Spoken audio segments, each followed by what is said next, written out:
So I'm going to say a phrase right now, and I just want you to tune in to your reaction, your full body reaction to how this lands with you. Here's the phrase: only losers quit.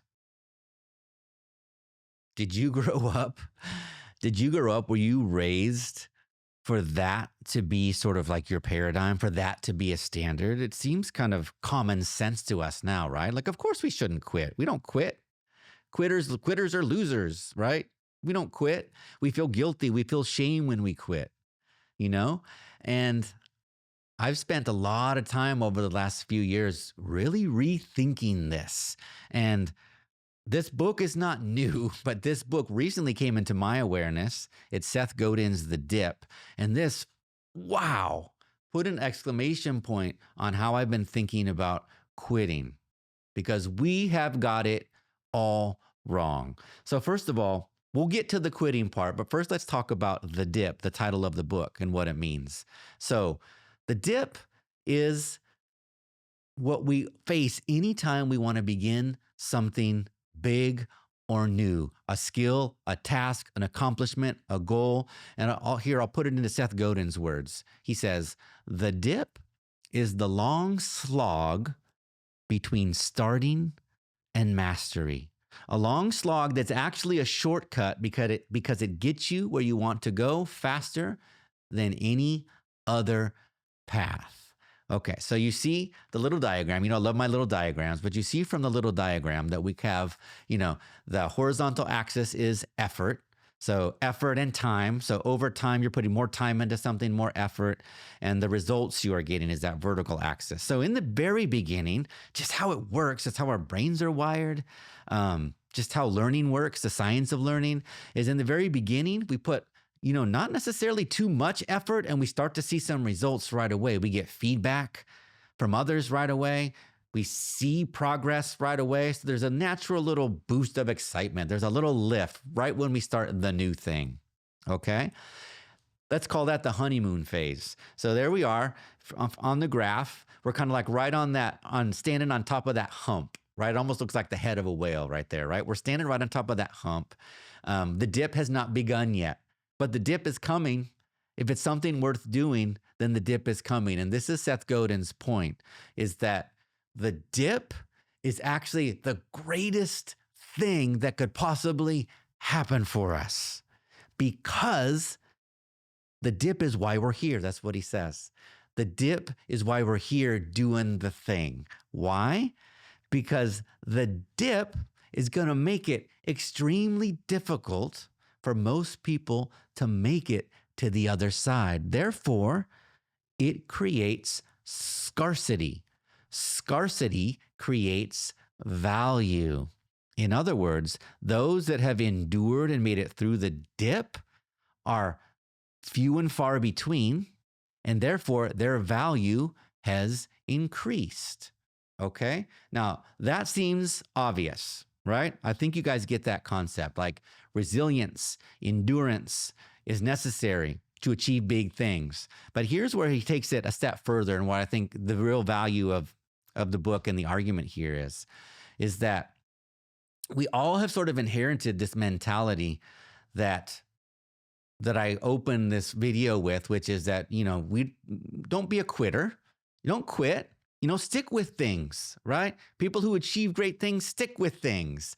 And that appeals to our common sense, and it is true to a certain level. But Godin's point here is that because we sort of have that mentality, that we've started so many things in our life that we've taken down into the dip, that now we're kind of living in what he calls the cul-de-sacs of so many different areas of our life, right? Because the dip, to make it through the dip, what does it take? It takes focus, determination, energy, resilience, vision. And you can't have that level of energy, focus, resilience, and vision for dozens and dozens of things in your life all at the same time. So you have to be selective and decisive about which things you are going to see through the dip, okay?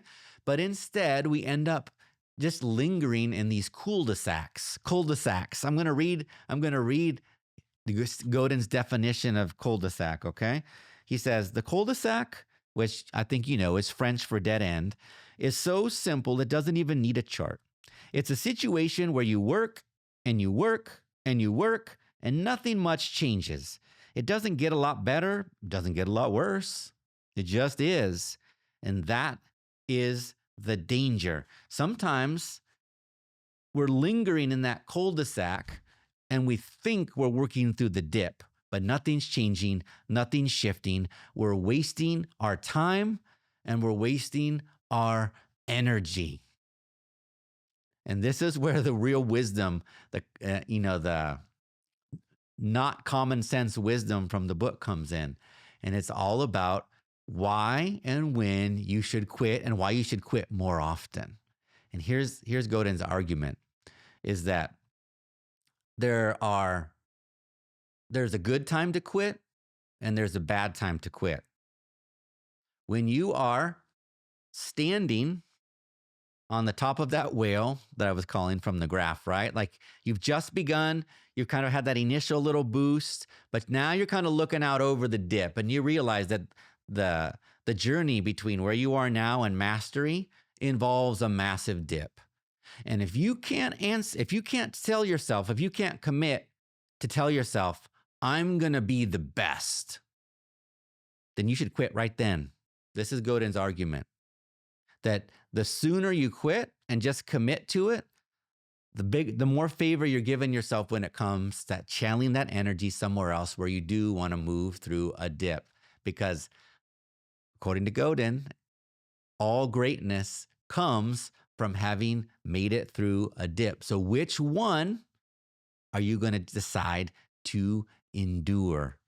So this is a good time to quit before the dip begins. But so many people, what do?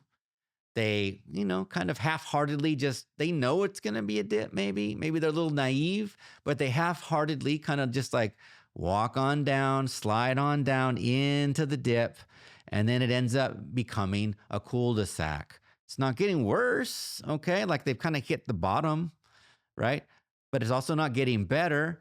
How much time and energy have we spent lingering in those cul-de-sacs, the bottom of the dip, wasting precious energy and focus that we could be using to really endure through a dip? This is the question.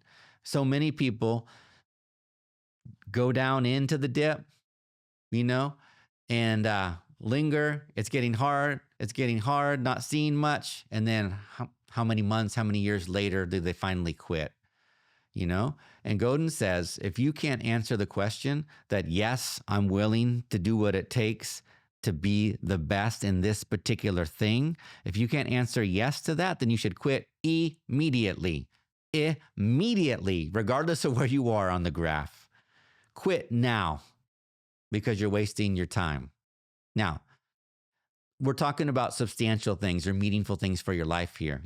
If you want to learn to play guitar as a light hobby and you don't want to be the best in the world, this is a little bit different.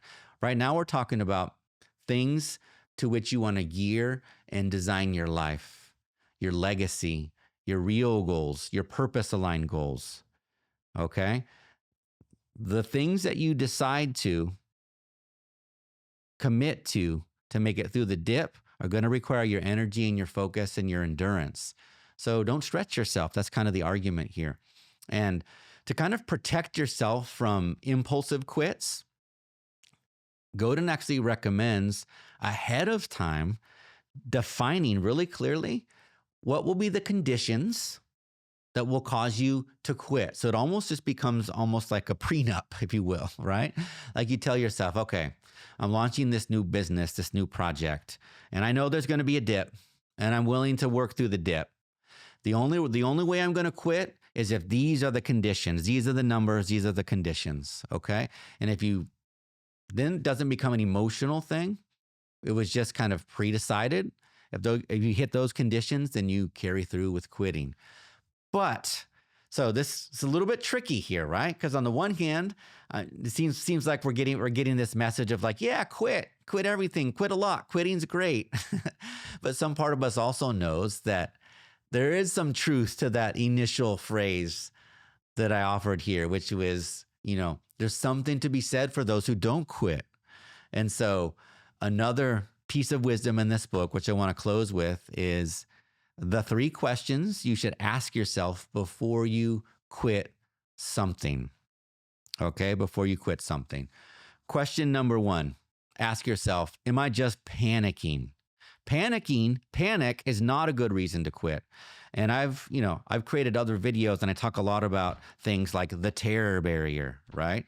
Where when we're moving towards something big, when we're in expansion mode, our nervous system is literally expanding, rewiring, readjusting, realigning, and it feels really uncomfortable. We feel a lot of anxiety. We might even feel panic, right? Confronting this aspect of growth and expansion is not a reason to quit. So don't quit something in the heat of the moment because you're feeling a little bit of panic. Use your other tools, to center and to ground, to regulate your nervous system, sleep on it, and then make a decision from a more rational and clear space by asking yourself the question, am I willing to do what it takes to be the best in this thing?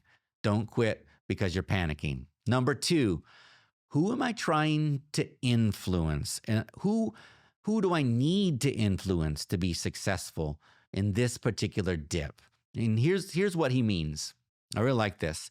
So, for example, it's really, really hard to change the mind. Sounds counterintuitive, but it's really difficult to change the mind or influence a single person who's already decided something, right? So if the difference between where you are now and making progress on your dip is persuading a single person or a small group of people who have already said no, then it may be a sound decision to quit. However, if you're trying to influence an entire market or a niche, then most of the people that you need to persuade or influence don't even know about you yet or your idea or your product. That's not a good reason or a time to quit. You got more people to present to influence, to share with, okay? So that's question number 2. Who am I trying to influence? Have you given yourself enough time to get in front of enough people that you're influencing? And question number 3, what sort of measurable progress am I actually making? And this can get us out of, the fuzzy space, get us out of the emotional space, and just literally in black and white, let's look at the numbers. Are you making progress that's meaningful, right? Because progress doesn't have to be fast. The dip could be long, but are you making some progress upward and forward? Or when you look at the facts, when you look at the numbers, is this just a cul-de-sac that shows no signs of changing? Okay, that's the 3rd question you can ask yourself to decide whether to quit or not. So how did this land for you? This sort of counterintuitive, advice. I think a lot of us have big projects where we're in a dip right now. And I found this really, really encouraging in a couple of ways. Number 1, the dips that I am in right now that are meaningful to me, it gave me inspiration to continue. And then number 2, the dips that I'm in my life where maybe I was just lingering in a cul-de-sac because I didn't want to quote unquote be a quitter, I felt the freedom to kind of release that mentality and see it as a way, in fact, of actually reinforcing my energy for the dips that I do care about. And this may be a way that it can help you shift your energy as well. Let me know. Let me know how this helps you rethink about those dips in your life.